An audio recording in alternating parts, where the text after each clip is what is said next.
Well, hello. Thought I'd share something with y'all. What is Shogun West? Well, Shogun West is actually a comic book that I was making back in 2019 as an idea came about. It wasn't going to be your traditional comic book.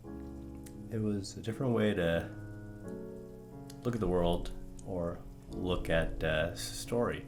So what I was going to do is actually build the world's largest comic book, which is going to be a large sculpture, about 20 feet tall, 15 feet deep, and about 40 feet wide. It's going to have 5 pages that are open, and you could go ahead and walk between the pages. From there, you could learn a little bit about the story. And this is going to go and be displayed at Burning Man because it's the only place you could put together something so massive like this. And since that's a popular event, also this is probably the one time where most people would want to go and bring such an idea to life or to canvas, and there's a community around it that can really enable you to do that. And 2020 happened, and with that, project didn't go forward at that time. So that was that. And recently, we brought it back to life in a different form. So, share a little bit about what the very first iteration of Shogun West is. And it's not necessarily an iteration, it's like the first kind of chapter or saga.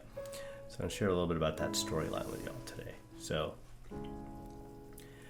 Shogun West takes place in another version of Earth, or a planet similar to Earth. And on that planet,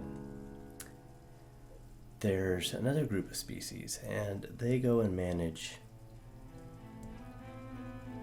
the planet's health and another planet's health. And on this planet, there's a character whose name is Prometheus. And Prometheus is looking at all of his data, and he sees the planet's headed for dire straits once again. And so this time the problem is coming from the invasive human species problem again.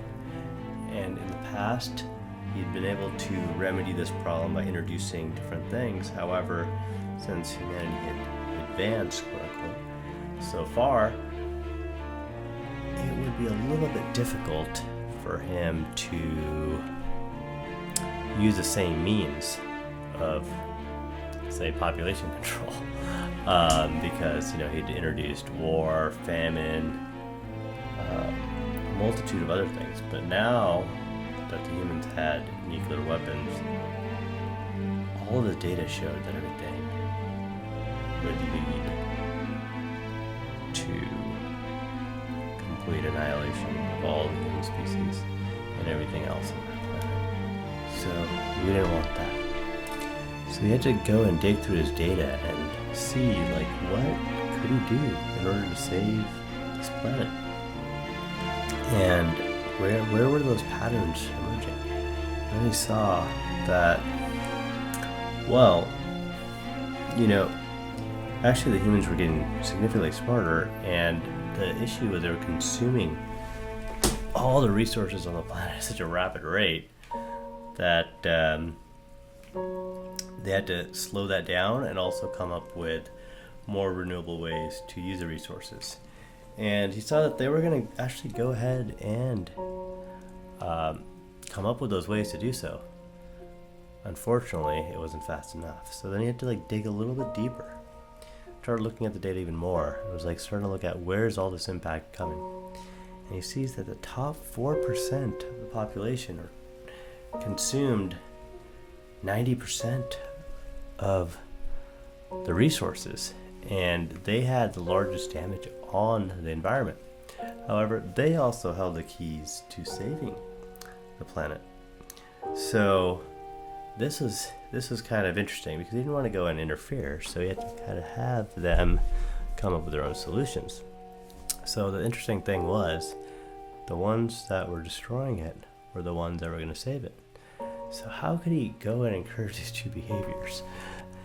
And he said that, okay, well, all he's got to do is actually slow down the birth rate of the top 4 or 5% of the population by 3 to 4% for just a few years. And that would be just enough to reduce the damage being caused to the Earth, saving the planet from the dire straits that it was headed for. So how is he going to do it? Well, he started looking at his data. I was like, well, one of the most interesting things you could probably do is influence all the people and change their behaviors. They had to stop having kids, but how could he do that? And he had so much control because he could start something and he wouldn't even have to spread it. He would just have to pick the right things and the message gets spread all the way through. But it was also a dangerous proposition because is this something he wanted to do? What would be the negative effects? And that's where Shogun West begins.